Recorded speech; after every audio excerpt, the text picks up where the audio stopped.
आकाशवाणी मुंबई. प्रज्ञा जांभेकर प्रादेशिक बातम्या देत आहे. ठळक बातम्या.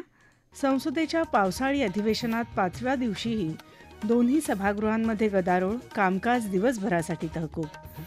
मालदीव आणि भारत यांच्यात 4 सामंजस्य करार आणि 3 करार.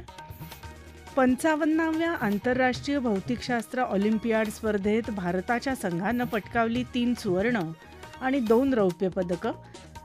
मुंबई शेअर बाजाराच्या सेन्सेक्समध्ये 721 अंकांची घसरण. आणि राज्यात जोरदार पावसाची हजेरी. पालघर, चंद्रपूर, गोंदिया या जिल्ह्यांना उद्यासाठी मुसळधार पावसाचा रेड अलर्ट. संसदेच्या पावसाळी अधिवेशनाच्या आजच्या 5व्या दिवशी दोन्ही सभागृहांमध्ये गदारोळ झाल्यामुळे दोन्ही सभागृहांचं कामकाज दिवसभरासाठी तहकूब करावं लागलं.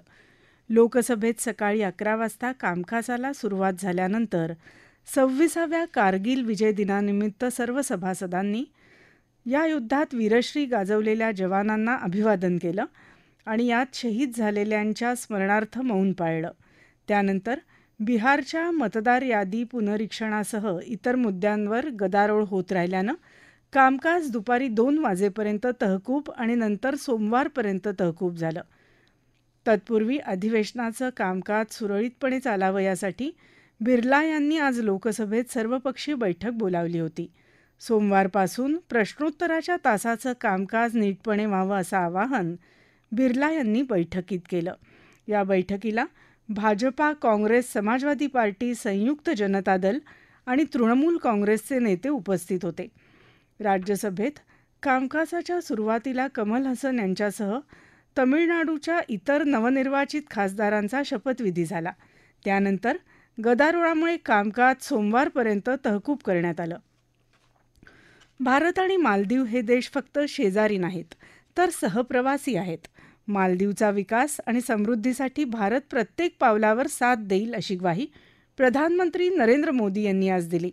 मालदीव दौऱ्याच्या पहिल्या दिवशी मालदीवचे अध्यक्ष मोहम्मद मुइझ्झू यांच्यासोबत त्यांनी वार्ताहरांना संबोधित केलं. भारत प्रशांत क्षेत्रात शांती, स्थिरता आणि समृद्धी हे भारत आणि मालदीव यांचं समान ध्येय आहे असं प्रतिपादन मोदी यांनी केलं. मोदी यांच्या उपस्थितीत आज 4 सामंजस्य करार आणि इतर 3 करारांवर स्वाक्षऱ्या झाल्या असून यामुळे मालदीवच्या विकासाला मोठी चालना मिळेल अशी माहिती मालदीवचे अध्यक्ष मोहम्मद मुइझ्झू यांनी यावेळी दिली. यात $565 मिलियन अमेरिकी डॉलरच्या लाईन ऑफ क्रेडिट कराराचा समावेश असून यामुळे मालदीवच्या संरक्षण, क्रीडा, आरोग्य, शिक्षण, गृहनिर्माण क्षेत्राला मदत होईल असं ते म्हणाले. तत्पूर्वी आज माले इथल्या रिपब्लिक स्क्वेअर इथं प्रधानमंत्री मोदी यांना बंदुकीच्या 21 फैरी झाडून सलामी देण्यात आली. मोदी यांनी राष्ट्राध्यक्ष मुइझ्झू यांच्याशी दोन्ही देशांच्या हितसंबंधांबाबतच्या विविध विषयांवर द्विपक्षीय चर्चा केली. त्यानंतर भारत आणि मालदीव यांच्यात प्रतिनिधी मंडळ स्तरावर चर्चा झाली. उद्या मालदीवच्या 60व्या स्वातंत्र्यदिनाच्या सोहळ्यात प्रधानमंत्री मोदी सन्माननीय पाहुणे म्हणून उपस्थित राहणार आहेत. नाशिक इथं 2027 मध्ये होणाऱ्या सिंहस्थासाठीच्या रेल्वेच्या योजनांचा रेल्वेमंत्री अश्विनी वैष्णव आणि रेल्वे राज्यमंत्री रवनीत सिंग बिट्टू यांनी आढावा घेतला. प्रयागराज इथं झालेल्या महाकुंभच्या अनुभवावरून लगतच्या सर्व स्थानकांवर पुरेशा सुविधा विकसित करण्याची सूचना वैष्णव यांनी अधिकाऱ्यांना केली. मुंबई उपनगरी भागात वाहतूक सुलभ करण्यासाठी आणि भविष्यात प्रवाशांची वाढती मागणी पूर्ण करण्यासाठी 52,724 कोटी रुपये खर्चाच्या मुंबई शहरी प्रवास प्रकल्पाच्या 3 टप्प्यांना मान्यता दिल्याची माहिती केंद्रीय रेल्वेमंत्री अश्विनी वैष्णव यांनी राज्यसभेत लेखी प्रश्नाच्या उत्तरात दिली. अमेरिकेतल्या मराठी शाळांना महाराष्ट्र शासनातर्फे अभ्यासक्रम देऊ असं आश्वासन राज्याचे सांस्कृतिक कार्यमंत्री आशिष शेलार यांनी आज दिलं. अमेरिका दौऱ्यादरम्यान शेलार यांनी कॅलिफोर्नियातल्या सॅन फ्रान्सिस्को इथं मराठी शाळा चालवणाऱ्या महाराष्ट्र मंडळाच्या पदाधिकाऱ्यांची भेट घेतली. अमेरिकेत अशा 50 पेक्षा जास्त शाळा असून स्थानिक प्रशासनाला महाराष्ट्र शासनानं शिफारस केली तसंच अभ्यासक्रम उपलब्ध करून दिला तर मराठी भाषा शिकवणं, परीक्षा आणि प्रमाणपत्र विद्यार्थ्यांना देणं सोपं होईल असं मत या शाळेच्या पदाधिकाऱ्यांनी मांडलं. या प्रादेशिक बातम्या आकाशवाणीच्या मुंबई केंद्रावरून देत आहोत. प्रादेशिक बातमीपत्रात आपलं पुन्हा एकदा स्वागत. 55व्या आंतरराष्ट्रीय भौतिकशास्त्र ऑलिम्पियाड स्पर्धेत भारताच्या 5 जणांच्या संघानं 3 सुवर्ण आणि 2 रौप्य पदकं पटकावली.